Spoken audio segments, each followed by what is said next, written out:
L'expression de la cause. Texte de sensibilisation. Le calvaire d'un fumeur. Il voulut s'arrêter de fumer, non qu'il en sentît précisément le besoin, mais tout simplement parce que sa femme ne supportait plus l'odeur de la fumée et le menaçait de 1000 maux, entre autres de le quitter. Depuis longtemps, il se préparait à cette bataille, car il savait que tôt ou tard, il ne pourrait s'y soustraire. Mais il ne savait pas s'il pourrait en sortir vainqueur, en dépit des exhortations de plusieurs de ses amis. Il s'était donné des délais. Étant donné que les semaines commencent un lundi, pensait-il, il est logique que je commence un lundi, car il est apparemment plus facile d'entreprendre des efforts au début de la semaine qu'à la fin. Le lundi suivant, il partit au bureau sous l'emprise de ses nouvelles résolutions. Comme tous les matins depuis 10 ans, sa secrétaire lui apporta le courrier.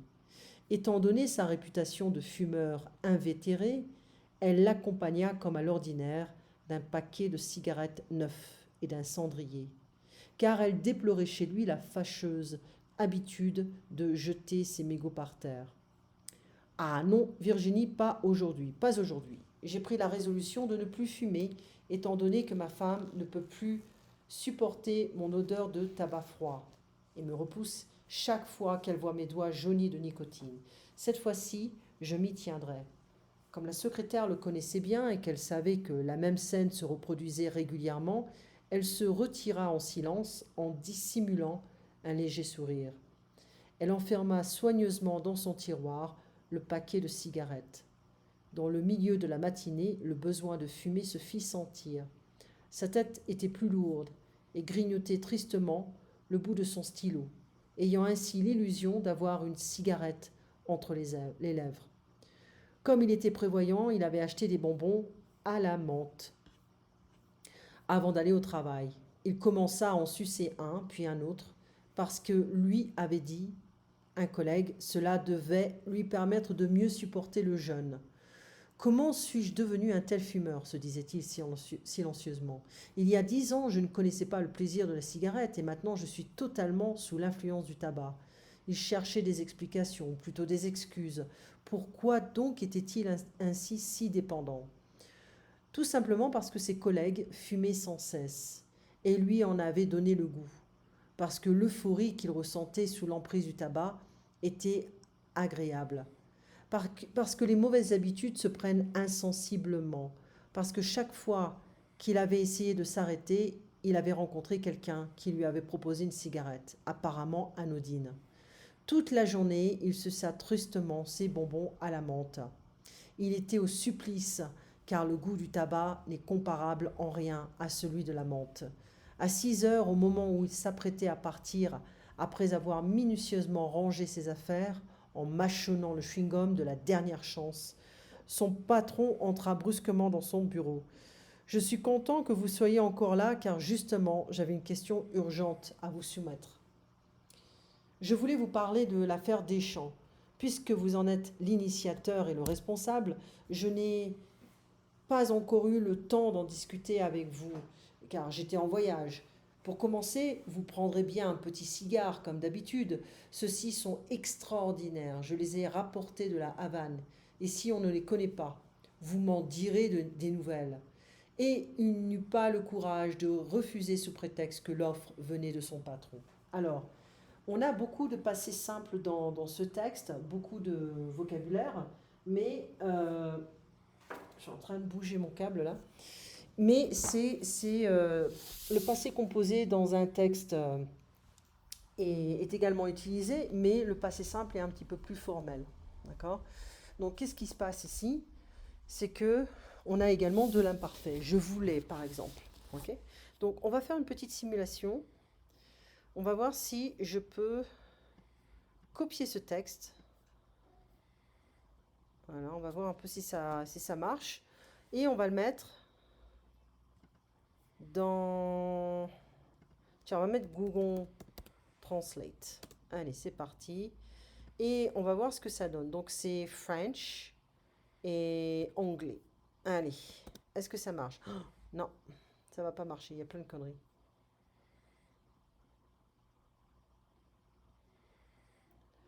En fait, ça marche.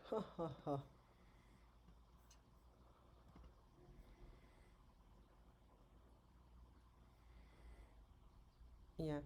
On va faire la version traditionnelle, c'est de regarder le texte. Donc, le calvaire, c'est ordeal. OK. Euh, cannot handle the smell of the smoke and was threatening him to. Alors, des mots, c'est le pluriel de mal, M-A-L. Ça veut dire bad. OK. Donc, on va dire ici problème. Donc, il se préparait à cette bataille, c'est-à-dire s'arrêter de fumer. OK. Tôt ou tard, il ne pourrait s'y soustraire. Ça veut dire qu'en fait, il ne pourra pas avoir le choix. Donc, vaut mieux arrêter maintenant que plus tard. Alors, il veut commencer le lundi parce que c'est plus facile. Voilà, il veut commencer en début de semaine. Et il a ses nouvelles résolutions. Ça fait 10 ans qu'il fume et ça fait, voilà, depuis 10 ans, ça fait 10 ans que sa secrétaire lui apporte son courrier avec un paquet de cigarettes neufs et un ashtray, un cendrier. Ok, parce qu'il mettait ses mégots, cigarette butts, et on the floor. Voilà. Donc invétéré, c'est-à-dire quelqu'un qui est compulsif, hein, qui est obsédé par la cigarette. Donc, il a pris la résolution de ne plus fumer. Voilà, il a les doigts jaunes de nicotine, il sent le tabac froid, c'est dégueulasse. Voilà, cette fois-ci, je m'y tiendrai, c'est-à-dire que je vais tenir le coup. Je vais je vais, je vais respecter mes résolutions. Alors, la secrétaire, elle sourit un peu parce qu'elle sait qu'il a arrêté plusieurs fois, mais il a repris. Ok, donc pour éviter de sentir l'envie de fumer, il va sucer un bonbon à la menthe et puis aussi un chewing-gum. D'accord. Alors, après, il se demande, mais pourquoi je suis devenu un fumeur de la sorte? Euh, il est, comment dire, il a arrêté de, comment dire, il a été entouré de collègues qui fument, il est devenu dépendant, hein. Et à la fin, on voit son patron qui arrive avec des cigares de la Havane, qui sont très rares à trouver, très chers aussi. Et donc, il n'a pas le courage de refuser, sous prétexte que l'offre venait de son patron. Alors, de qui s'agit-il? C'est d'un monsieur, c'est un fumeur. Ok, un fumeur, on ne connaît pas son nom. Quelle est sa préoccupation principale? Arrêter de fumer pour faire plaisir à sa femme. Quelles sont les causes de son irrésistible envie de fumer? Il a commencé de manière sociale, hein, et avec ses collègues. Voilà. Les causes de son désir de s'arrêter de fumer pour faire plaisir à sa femme. Pourquoi il se remet à fumer? Parce qu'il ne peut pas refuser son patron de fumer des cigares. Toutes les locutions qui expriment une cause sont suivies de l'indicatif. Je n'ai pas pu venir hier soir car j'avais trop de travail. Comme j'avais trop de travail, je n'ai pas pu venir hier soir. Donc ici, hein, c'est assez facile, mais on aura des exceptions. Donc deux exceptions à cette règle, les expressions non que et ce n'est pas que, qui expriment l'une et l'autre que l'on écarte une cause considérée comme fausse pour en évoquer une autre, qui est la véritable, sont suivies du subjonctif. Je n'ai pas pu venir hier soir, non que je n'en ai pas eu envie, mais j'avais un rendez-vous chez le médecin. Je n'ai pas pu venir hier soir, ce n'est pas parce que je n'en ai pas eu envie, mais j'avais un rendez-vous chez le médecin. C'est très rare d'utiliser ce genre d'expression, donc ne t'inquiète pas. Autre procédé, une préposition ou une locution prépositive avec un nom. À force de travail, il a réussi à faire sa médecine. C'est-à-dire que faire sa médecine, ça veut dire qu'il a fini ses études de médecine en travaillant très dur. Préposition plus infinitif. Lorsque le sujet des deux verbes est le même, elle est allée le voir sous prétexte de prendre de ses nouvelles. Un participe présent au passé ou un gérondif, voulant absolument trouver du travail, elle a répondu à toutes les petites annonces.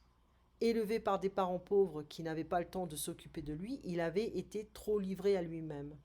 Donc l'absence des parents, c'est-à-dire qu'on n'a pas de règles, on n'a pas de limites, on fait ce qu'on veut, voilà. En manquant une marche d'escalier, elle s'est cassé la jambe. Donc ici, on n'aura pas de EE parce que on s'est cassé quoi? Une jambe. C'est en fait une petite exception à la règle concernant les verbes au passé composé. Voilà. Donc ici, on a plusieurs choses. Ça prend des pages, là, il y a des pages et des pages et des pages d'expressions avec des causes. C'est pas vraiment, je pense pas que ce soit vraiment une chose utile et c'est pas pratique parce qu'il y a trop de choses à apprendre. Donc de temps en temps, ça peut être un livre qui est utilisé, mais pas tout le temps. Voilà. Parce que c'est pas vraiment une méthode efficace. Voilà pour ce livre. Voilà, donc c'est une chose que je vais partager avec d'autres étudiants qui sont avancés et qui n'ont pas peur en fait des leçons techniques. Voilà, voilà.